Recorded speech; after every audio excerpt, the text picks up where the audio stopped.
백성들을 가르쳤다라고 하는 그런 말씀으로 시작이 되어지고 있는 부분입니다.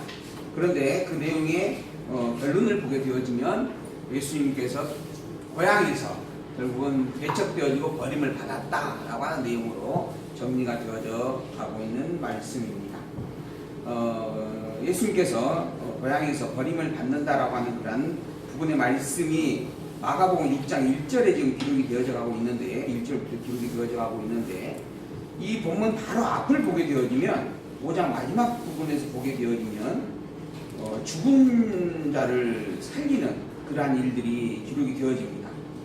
야이로라고 하는 회당장의 딸이 죽어가는 상황이 있었고 그 집으로 가는 과정에서 혈류병 걸려 있던 그 여인네를 고쳐주었던 그런 사건이 있었고 그리고 이제 야이로의 집에 갔는데 딸이 이미 죽었다라고 하는 그런 상황이 되어졌는데 그 상황에서 죽은 자를 살리는 놀라운 그런 기적을 예수님께서 행하였다라고 하는 말씀이 5장 마지막까지 기록이 되어져 갑니다. 이게 지금 예수님께서 하나님의 권능을 가지고 있다라고 하는 것을 보여주었던 일들입니다. 생명을 주관하고 있는 그러한 권세, 그리고 죄를 속해주는 그러한 속죄주의 권세, 그리고 또한 본질적으로 하나님의 아들이다라고 이야기했던 그러한 증거들의 말씀들이 마가복음 1장에서 5장까지 기록이 되어졌던 그러한 내용입니다. 그리고 난 다음에 갑자기 마가복음 6장에는 그런 예수님의 고향을 갔는데 고향에서 버림을 받았다라고 하는 내용으로 이어져 가고 있는 부분입니다. 그래서 마가복음 5장까지 내용과 이제 기록되어지고 있는 이 6장에 있는 내용은 그 단락이 전혀 다른 내용으로 전개가 되어져 가는 부분입니다. 이것을 이제 우리가 마가복음에 대한 그 내용을 요약해 보는 부분으로 보게 되어지면 마가복음이 신분에 의한 증거라 이렇게 이야기를 합니다. 예수님께서 가지고 있는 신분, 어떤 신분을 가지고 계셨는가라고 하는 것을 보여주는데 먼저 첫 번째로는 예수님의 본래의 신분에 대한 증거다라고 이야기를 합니다. 1장에서 5장까지 그는 하나님의 아들이었다. 그걸 세례 요한이 증거를 했고 그리고 하늘이 증거를 했고 성령이 증거를 했고 하나님의 음성이 직접 증거를 해주었던 하나님께서 직접 내 아들이다라고 선포를 해주었던 그런 내용으로 확인이 되어졌습니다. 그리고 난 다음에 이어서 과연 하나님의 아들이 분명한가? 과연 천국의 주권자가 분명한가라고 하는 것을 확인해 주기 위해서 예수님께서 중풍병자를 고치실 때 단순히 내 침대 들고 걸어가라, 내 병고침이 나았다 이렇게 이야기하지 아니하고 내 죄를 속하였다라고 하는 말씀으로 시작을 하죠. 그래서 속죄의 주인이 되신다라고 하는 것을, 속죄의 권세를 가지고 있다라고 하는 것을 분명히 보여줍니다. 그 일이 하나님의 이름을 망령되이 일컫는 참담한 이야기였습니다. 그래서 그것을 듣는 사람들이 어찌하여서 망령된 이야기를 하느냐라고 예수님을 핀잔을 하죠. 그때 예수님께서 일부러 이야기를 하는 겁니다. 내가 단순히 병을 고쳤다라고 하는 것으로 끝낼 수도 있었지만 그러나 너희들이 그렇게 혐오스럽게 여기는 그 말을 내가 일부러 한 것은 내가 진정 하나님의 아들이고 속죄주의 권세가 있음을 알게 하기 위해서 내가 천국의 주인인 것을 알게 하기 위해서 일부러 행한 것이었다 이렇게 이야기를 하고 하셨던 부분이죠. 그리고 난 다음에 이어서 이제 천국의 왕 되신 것을 하나하나 증거를 해주었습니다. 그리고 그러한 증거를 보여주는 표적으로서 병자를 고치고 또 죽은 자를 살리는 그러한 능력을 백성들이 직접 보여주었다라고 하는 것이죠. 이런 예수님이 갑자기 버림을 받는 사건을 이제 6장에서부터 10장 45절까지 기록이 되어져 가고 있습니다. 이게 마가복음의 순서인데 높으셨던 하나님의 아들의 권세를 가지고 있는 그분이 갑자기 죄인의 몸을 입고 그리고 죄인 취급을 당하고 결국 죄인으로서 정죄받고 죽임을 당한다라고 하는 그런 내용들을 기록을 해주고 있는 부분입니다. 이걸 좀 더 구체적으로 보게 되어지면 낮아지심의 신분이다라고 해가지고 6장에서 8장 26절까지의 내용 가운데 배척을 당하고 있는 그런 모습을 보여주고 버림당하고 있는 모습을 보여주게 되어집니다. 그리고 또 더불어서 낮아지실 것에 대한 이야기를 8장 27절에서 10장 45절까지 하시는데 예수님께서 직접 버림을 받게 되어진다라고 하는 내용들을 이후에 있을 일들에 대해서 버림받게 될 일들을 하나하나 증거를 해줍니다. 그리고 그 버림받음의 결국에 대해서 버리는 자는 어떻게 될 것이고 버리짐을 당하는 예수님은 어떻게 되는가 이것을 이야기를 해주는 말씀으로 10장 45절까지 마가복음은 기록이 되어져 갑니다. 이게 하나님께서는 마가를 통하여서 하나님의 아들이다라고 하는 것을 선포하게 하시고, 그리고 버려졌다라고 하는 것을 증거하게 하시고, 그리고 난 다음에 이제 그런 예수님이 다시 회복되어짐을 증거를 해주게 되어집니다. 이게 마가복음 내용이 기록되어져 있는 구도입니다. 하나님께서 왜 이러한 구도로 이러한 내용을 담고 마가복음을 기록하게 하시는 것인가? 우리는 지금 그걸 알아가기 위해서 본문을 보고 있습니다. 그리고 마가복음 본문을 통해서 그러한 섭리 속에서 하나님께서 직접 주고 있는 해답이 무엇인지를 찾아가려고 우리가 지금 본문을 직접 읽고 확인을 해가고 있는 부분이죠. 어쨌든 오늘 본문은 버려진다라고 하는 것을 증거하는 그러한 말씀으로 기록되어져 가고 있다라고 하는 것이 그 기본이다라고 하는 것을 잊지 마시고 본문을 살펴봐 주시기를 당부를 드리면서 본문을 통해서 확인을 해 보겠습니다. 6장 1절에 있는 본문에 있는 말씀을 봅니다. 낮아지셨다라고 하는 부분의 내용을 구체적으로 먼저 고향에서 배척을 받았다라고 하는 사건을 통하여서 증거를 해주게 되어집니다. 6장 1절에 있는 말씀, 예수께서 거기서 떠나 고향을 가시니 제자들도 쫓으니라. 안식일이 되어서 회당에서 가르치시는데 많은 사람들이 듣고 놀라서 이야기를 합니다. 이 사람이 어디서 이런 것을 얻었느냐? 이 사람의 받은 지혜와 그 손으로 이루는 이런 권능이 어찌 된 것이냐? 이 사람이 마리아의 아들 목수가 아니냐? 야고보도 있고 요셉도 있고 유다도 있고 시몬도 있고 그들이 다 이 예수의 형제가 아니냐라고 이야기를 하는 겁니다. 그러니까 이 고향이기 때문에 예수가 누구인가라고 하는 것에 대해서 너무 자세히 알고 있는 겁니다. 예수의 집안에 대해서, 그의 아버지에 대해서, 그의 어머니에 대해서, 그의 형제들에 대해서 너무너무 자세히 알고 있는 거죠. 자기들이 아는 예수는 어떤 예수였는가 하면 목수였다라고 하는 겁니다. 아버지였던 목수의 뒤를 따라서 보조하고 그러다가 그 기술을 배워서 목수로 활동을 하는 그런 존재였다라고 하는 것이죠. 그리고 그에게는 다른 형제들도 함께 있었다라고 하는 겁니다. 야고보, 요셉, 유다, 시몬이라고 하는 형제도 그들의 예수님의 형제로 있었다라고 하는 것이죠. 그러니까 요셉과 마리아 사이에 지금 이 본문에 보게 되어지면 예수님, 야고보, 요셉, 유다, 시몬 이게 5명의 자녀가 있었다라고 하는 것을 우리가 볼 수가 있죠. 또 거기에다가 그 누이들도 있다라고 이야기를 하죠. 그러니까는 여러 자녀들이 있었다라고 하는 겁니다. 그 중에 예수님이 인간적으로 보면 맞이였다라고 하는 겁니다. 맞이. 그래서 이제 집안의 가장으로서의 역할을 또 담당을 하기 위해서 열심히 일을 하고 그래서 목수의 직임을 가지고 있었다라고 하는 것이죠. 그런데 그러한 것들만이 그들의 눈에는 보였다라고 하는 겁니다. 예수님께서 실제로 회당에서 지금 말씀을 가리키고 있습니다. 그리고 그 주어진 회당에서 주어진 말씀은 구약성경입니다. 구약성경에 기록되어진 하나님의 말씀을 가지고 그 말씀을 풀어서 설명을 해 주었다라고 하는 것이거든요. 근데 그게 너무나 놀라운 가르침이었다라고 하는 겁니다. 그래서 이 사람이 대체 어디에서 이런 것을 배우고 듣고 얻은 것이냐라고 놀랄 상황이었다라고 이야기를 하고 있죠. 이 사람의 받은 지혜와 그 손으로 이루어지는 이러한 권능이 도대체 어떻게 어디에서 생긴 일이냐라고 놀랐다라고 하는 겁니다. 그러한 것들이 정말 인간적으로는 도저히 용납하거나 또는 이해하기가 쉽지 않는 그런 능력들이었다라고 하는 것이죠. 그런데 그런 능력보다 그 예수님의 타고난 혈통과 신분을 고향 사람들은 더 기준을 놓고 바라보고 있었다라고 하는 것이죠. 그리고 결국은 예수를 배척을 했다라고 본문은 이야기를 하고 있습니다. 놀라운 가르침이 있었고 또한 더불어서 목수의 아들이라고 하는 자기들이 알고 있는 신분이 있었습니다. 이 두 가지의 기준점을 두고 과연 어떠한 것을 그들은 기준에 놓고 예수님을 판단하고 있는가라고 하는 것을 아주 여실히 보여주고 있는 내용입니다. 이 고향의 이 사람들은 예수님의 눈에 보이는 실제 신분만 바라보고 그리고 또한 그것을 기준에 놓고 그 예수님께서 가르친 놀라운 말씀을 버리게 되어집니다. 이게 배척이다라고 하는 말로 표현이 되어지는 것이죠. 사람은 어떠한 일을 생각하고 그 일을 판단할 때 나름대로의 기준점을 가지고 판단을 해가게 되어집니다. 그걸 우리는 내가 알고 있는 선지식, 선입견 또는 나름대로의 어떤 판단의 기준점으로 여기는 그런 부분들이 있죠.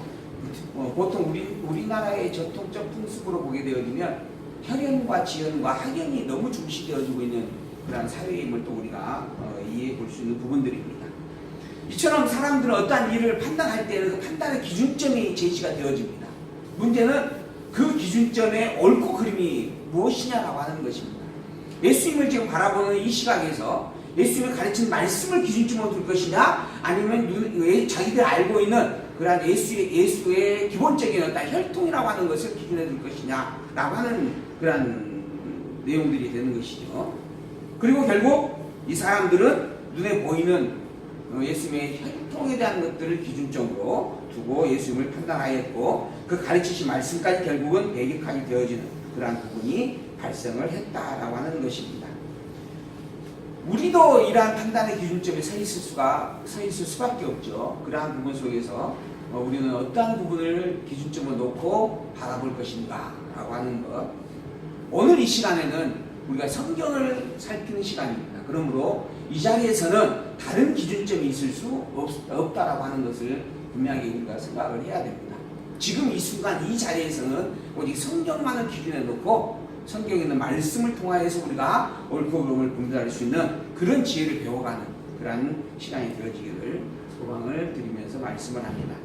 예수님께서는 자기가 이렇게 배척이 되어지는 이 일에 대하여서 하시는 말씀이 어떠한 말씀이냐 하면 선지자를 인용하여서 이야기를 하게 되어집니다. 이제 4절을 보게 되어지면 예수께서 저희에게 이르시되 선지자가 자기 고향과 자기 친척과 자기 집 외에서는 존경을 받지 않음이 없느니라 라고 이야기를 하게 되어지죠. 이 이야기의 근거는 에레미야서 12장 6절에 기록되어 있는 말씀입니다. 에레미야 선지자가 자기 고향과 친척과 자기 집 외에는 존경받지 못하고 배척이 되어졌다라고 하는 것을 기록하였던 내용입니다. 이걸 근거로 하여서 인용을 하고 있는 것이죠. 선지자가, 즉 에레미야 선지자가 있었는데 자기 고향과 자기 친척과 자기 집 외에서는 존경받지 않음이 없었다라고 이야기를, 그런 사건이 있었다라고 하는 것이죠. 이게 자기 고향과 자기 친척과 자기 집 이곳에서 배척이 되어졌다라고 하는 겁니다. 그리고 에레미야를 선지자로 인정하지 않았다라고 하는 것이죠. 거기에서는 그래서 아무 권능도 행할 수가 없어서 다만 소수의 병자들에게만 안수를 하여 고쳐주시고 저에게 믿지 않으면 오히려 이상히 여겼다. 자기가 이렇게 표적을 행하고 있는 이 일들에 대하여서 전혀 수납되지 못하는 이 사실 자체가 참으로 기이한 일이다라고 여겨질 수밖에 없는 상황을 예수님께서 맞았다라고 하는 것이죠. 여기 이 기이 여겼다라고 하는 것은 어떻게 이러한 일이 있을 수 있는가 신기해했다 이런 뜻입니다. 그러니까 어떻게 이런 일이 있는가, 이거는 있을 수 없는 일이다 이런 부정적인 의미가 아니고 야 정말 절묘하다 이런 의미의 내용으로 해석이 되어지는 부분입니다. 무슨 의미냐 하면 선지자를 통하여서 이미 예언해 준 말씀이 있는데 이 말씀의 예언대로 어떻게 이렇게 절묘하게 성취되어질 수 있느냐, 고향 사람들 어떻게 이렇게 선지자의 예언된 이야기를 따라 자기를 배척할 수 있느냐라고 하는 부분에 의미를 두고 참으로 놀랍다 이런 뜻으로 기록되어 있는 그런 내용입니다. 마가가 그런 의미의 표현을 담고 기록을 한 것이죠. 어쨌든 중요한 것은 배척이 되어졌다라고 하는 것이고 선지자가 배척이 되어지는 것에 대한 성취섭니다라고 하는 것을 이야기를 해주고 있는 부분입니다. 예수님이 이렇게 이제 버림을 받고 낮아지고 있는 내용에 대한 증거가 기록이 되어지고 있는 것입니다. 12제자들을 부르셨어요. 예수님께서 7절 그리고 둘씩 보내시면서 더러운 귀신을 제하는 권세를 주시고 명하시면서 여행을 위하여 지팡이 외에는 양식이나 주머니나 전대에 돈이나 아무것도 가지지 말며 신만 신고 두벌 옷도 입지 말라라고 당부를 하면서 전도 여행을 보내게 되어집니다. 그리고 또 가라사대 어디서든지 네 집에 들어가거든 그곳을 떠나기까지 거기 유하라. 어느 곳에서든지 너희를 영접지 아니하고 너희 말을 듣지도 아니하거든 거기서 나갈 때에 발 아래 먼지를 떨어버려서 저희에게 증거를 삼으라 라고 당부를 하게 되어지죠. 그러자 제자들이 나가서 회개하라 전파하고 많은 귀신을 쫓아내며 많은 병자들에게 기름을 발라 고쳐 주었다라고 기록을 했습니다. 이게 마가가 기록한 그런 내용이에요. 마가가 지금 자기가 알고 있는 내용을 가지고 12제자를 부르셨고 그 제자들에게 귀신을 제하는 권세를 주셨고 이게 이제 사도권입니다.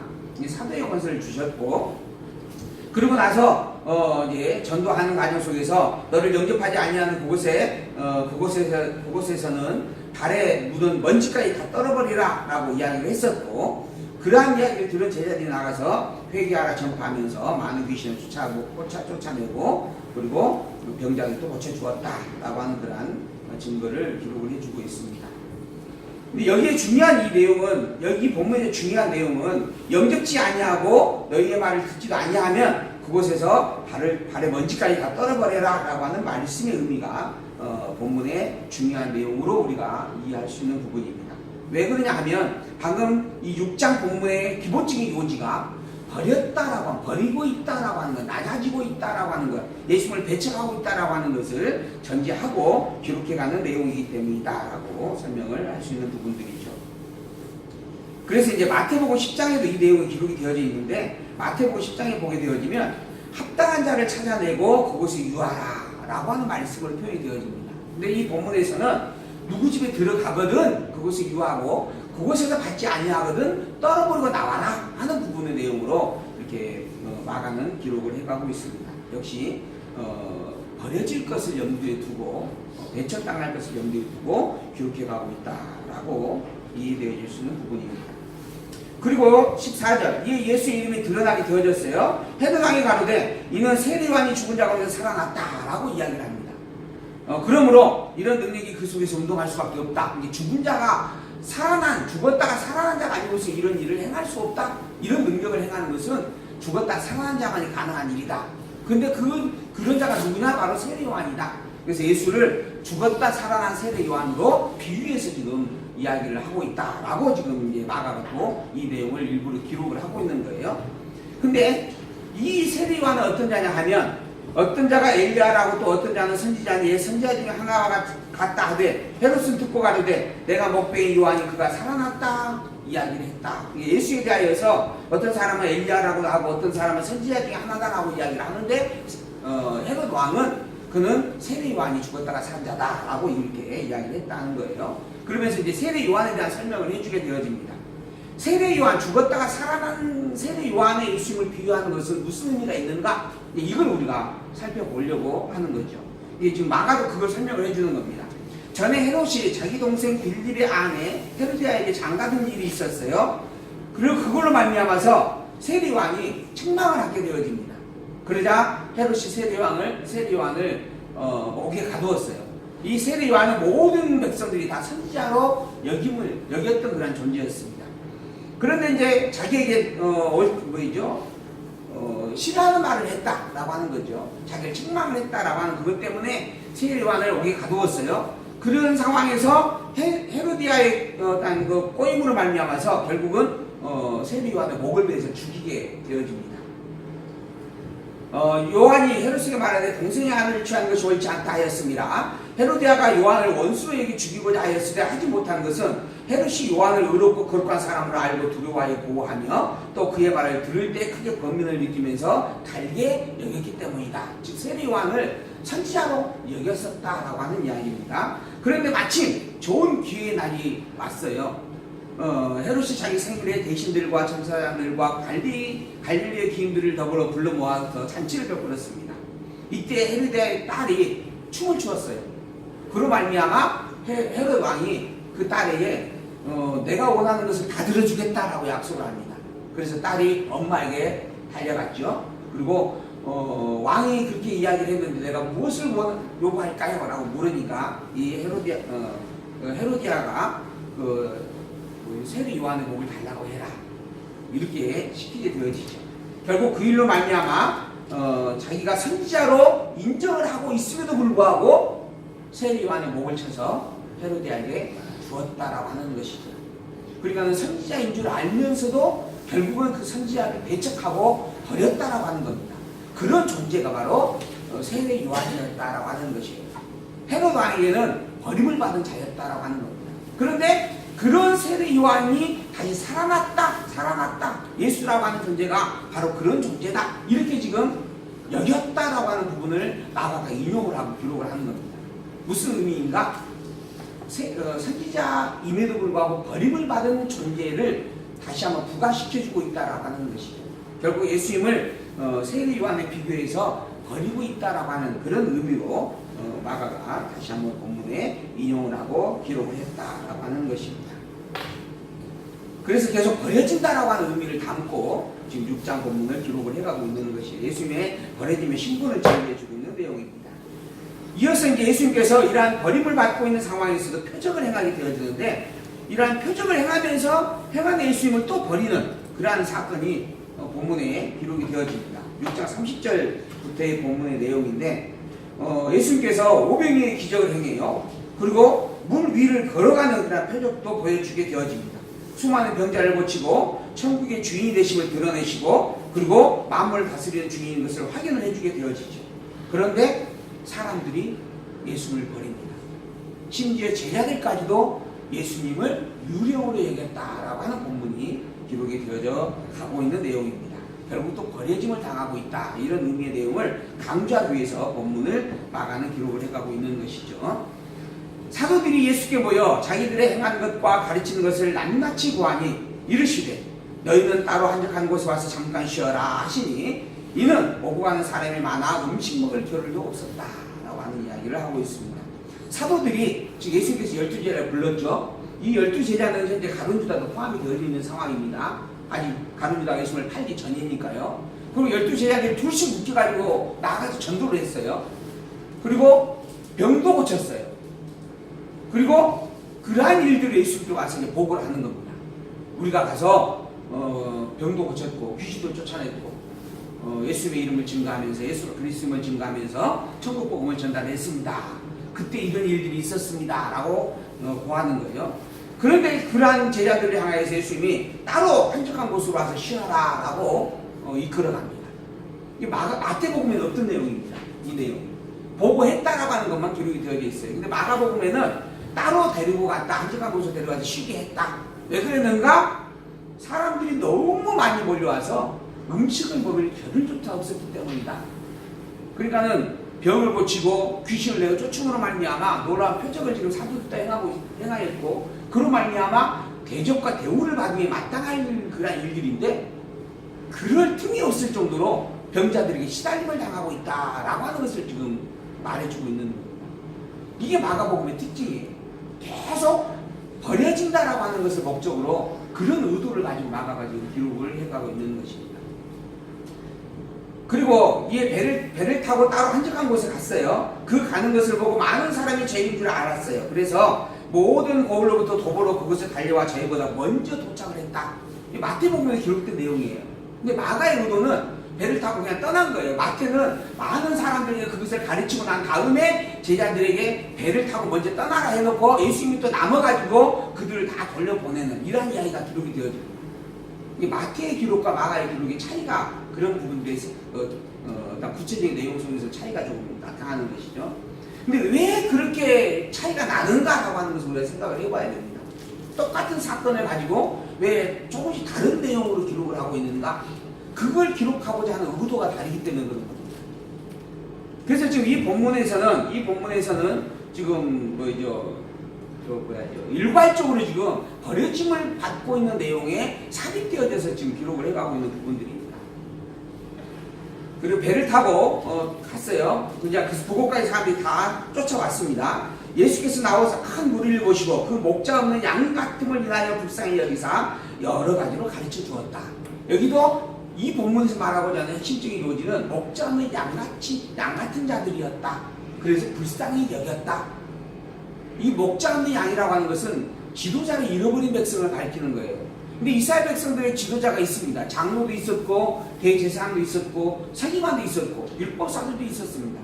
그런데 그러한 지도자로 인정을 안 하고 있는 겁니다. 오히려 그들의 지도자가 없이 길 잃어버린 양처럼 불쌍히 여김을 받고 있다라고 하는 표현을 지금 마가를 통해서 이야기를 하고 있는 거죠. 그런 불쌍한 자의 지도자로 예수님께서 함께하고 있다. 곧 예수님께서 세상의 권세자들과 함께하는 게 아니고 세상에 연약하고 세상에 배척을 받고 있는 그러한 자들과 함께하고 있었다라고 하는 의미로 기록을 하고 있는 겁니다.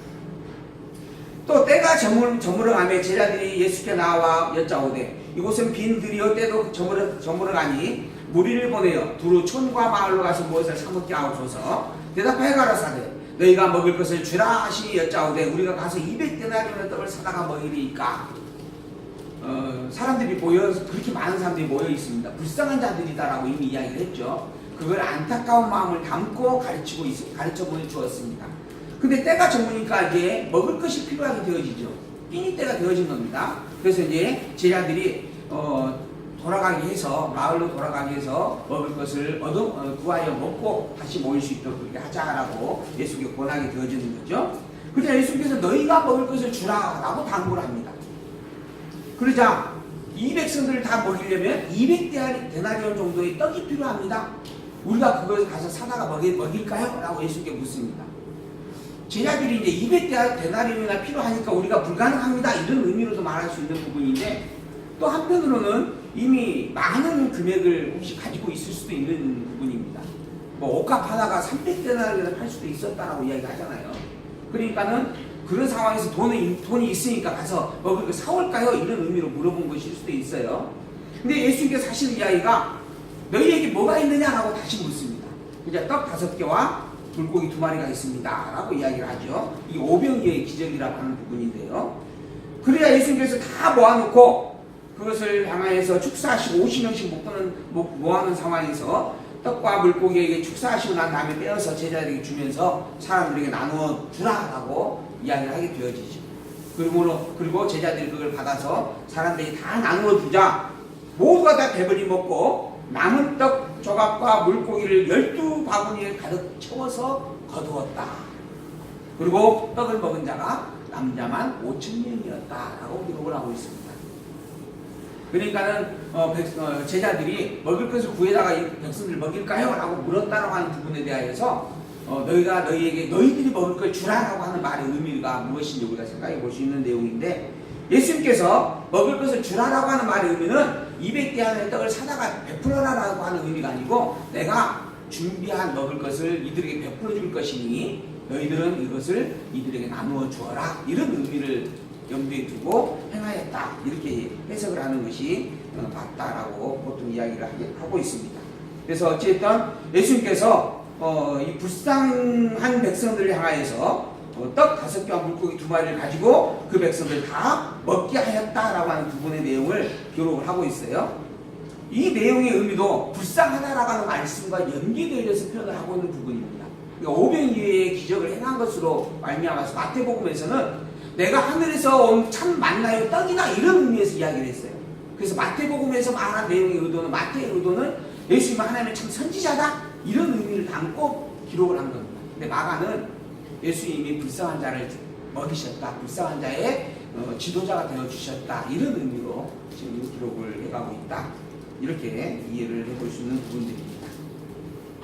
45절 예수께서 즉시 제자들을 재촉하사 자기가 무리를 보내는 동안에 배 타고 앞서 건너 벳세다로 가게 하시고 무리를 작별한 후에 기도하러 산으로 가시다.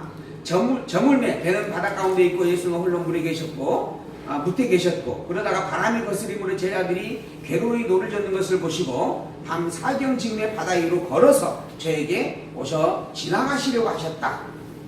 제자들이 그의 바다 위로 걸어오심을 보고 유령인가 하여 소리를 지르니 저희가 다 예수를 보고 놀랐다라고 이야기를 합니다. 이에 예수께서 더불어 말씀하여 가라사대 안심하라 배니 두려워 말라 하시고 배에 올라 저에게 가시니 바람이 그치는지라. 제자들이 마음에 심히 놀라니 이는 저희가 그 떡떼이던 일을 깨닫지 못하고 도리어 그 마음이 둔하여졌음이었더라. 무슨 말이냐 하면 자 예수님께서 제자들을 먼저 배로 준비해서 보냈습니다. 그리고 제자들이 배를 타고 가는 중에 바람이 일어가지고 풍랑을 만나게 되는 거죠. 그래서 제자들이 힘겹게 노를 젓고 있었습니다. 그때 예수님께서 물 위를 걸어 가신 겁니다. 그리고 배 옆을 지나가게 되어졌어요. 그걸 제자들이 보았습니다. 그리고 제자들이 그 모습을 보고 유령인가 하고 여겼다라고 하는 것이죠. 왜 그랬는가? 그 예수님이 배에 올라가자 바람이 그쳤어요. 그러니까 예수님이 만물을 주관하고 있는 하나님의 아들인 것이 너무 분명한 것이죠. 그리고 또한 예수님이 무리를 걸어오는 표적까지 보여주는 겁니다. 그런데 제자들은 그런 예수님을 유령으로 여겼다라고 하는 겁니다. 왜 그랬는가? 떡 대신에 지금 오병이어의 기적을 행하였던 그 예수님을 잊어버렸기 때문이다라고 이야기를 하고 있는 거예요. 이런 부언적인 설명을 마가는 더해서 해주고 있는 겁니다. 그러니까 예수님을 유령으로 여겼다. 예수님을 하나님의 아들이고 그리스도로 인정을 하고 온전히 여겼다라고 하는 부분이면, 그러면 예수님을 바라보면서 베드로가 이야기를 하죠. 과연 하나님의 아들이요 그리스도이시거든 나로 하여금 무리를 걷게 해주시겠습니까? 이게 마태복음의 기록입니다. 이 마태복음이 똑같은 사건을 기록을 하면서 베드로가 무리를 걸었다라고 하는 것을 추가하여서 기록을 함께하고 있어요. 그러니까 예수님이 정말 하나님의 아들이다, 선지자다라고 하는 것을 베드로의 그러한 하나의 사건을 통해서 더 확인을 해주고 있는 거예요. 이게 마태복음의 기록입니다. 근데 마가복음에는 이는 저가 그 떡되는 일을 깨닫지 못하고 도리어 마음이 둔하였기 때문이다 라고 기록을 하고 있어요. 똑같은 사건인데 예수님을 그리스도로 아직 온전히 알지 못하고 있다. 제자들조차도 예수님을 지금 유령으로 여기고 있는 상황이었다. 이런 의미의 이야기를 표현을 하고 있는 겁니다. 그래서 마태와 마가의 기록이 이러한 의도가 전혀 다르게 기록되었다라고 분명하게 우리가 살필 수 있는 부분들이죠. 왜 이러한 부분들 제가 말씀을 드리냐 하면, 복음서라고 하는 것이 같은 사건을 이야기하고 있는 것 같지만 실제로는 그 말의 의미와 뜻이 전혀 다르다라고 하는 이야기를 드리고 있는 겁니다. 그래서 복음서가 각각 존재해야 된다라고 하는 것입니다. 그게 뭐 셋이고 넷이고 이것을 하나로 엮어서 하나의 공간복음으로 엮을 수 있다, 이렇게 보는 시각이 얼마나 어리석은 일인가, 잘못된 일인가라고 하는 것을 이야기를 하고 싶은 거예요. 지금 그러한 시도를 많이 하고 있기 때문에 그런 겁니다. 그래서 구약 성경도 뭐 열왕기 상하, 역대 상하를 한 권으로 묶는 그런 작업도 하고 있고, 그리고 공간복음이라고 해도 아예 그런 복음서가 하나 나와져 있습니다. 우리는 아예 인정을 안 하고 살피지도 않고 있지만은 공간복음이라고 하는 성경이 따로 있습니다. 그러한 상황 속에서 그러한 일들이 오히려 하나님의 말씀을 변질시키고 있는 일이다라고 하는 것을 우리가 분명하게 좀 깨달았으면 좋겠다라는 마음을 담고 비교해서 제가 이야기를 드리고 있는 것입니다. 53절에서 56절, 옷에 손대는 병자를 고치는 표적을 통하여서 예수님의 신분을 증거했다. 건너가 게네사렛 땅에 이르러 대고 배에서 내리니 사람들이 곧 예수신 줄을 알고 그 온 지방으로 달려 돌아다니며 예수께서 어디 계시다 말을 듣는 대로 병병자를 침상처럼 메고 나아오니, 아무데나 예수께서 들어가시는 마을이나 도시나 촌에서 병자를 시장에 두고 예수의 옷가에라도 손을 대게 하시기를 간구하니 손을 대는 자는 다 성함을 얻었다. 무슨 말이냐 하면, 예수님이 있다라고 하는 소식, 예수님이 있다라고 하는 것을 아는 사람들은 발벗고 뛰어다니면서 예수가 왔다라고 소문을 내고 다녔다라고 하는 겁니다. 누구에게 소문을 내냐 하면 병자들에게 소문을 냈다는 거예요. 그래서 모든 각양각색의 병자들이 다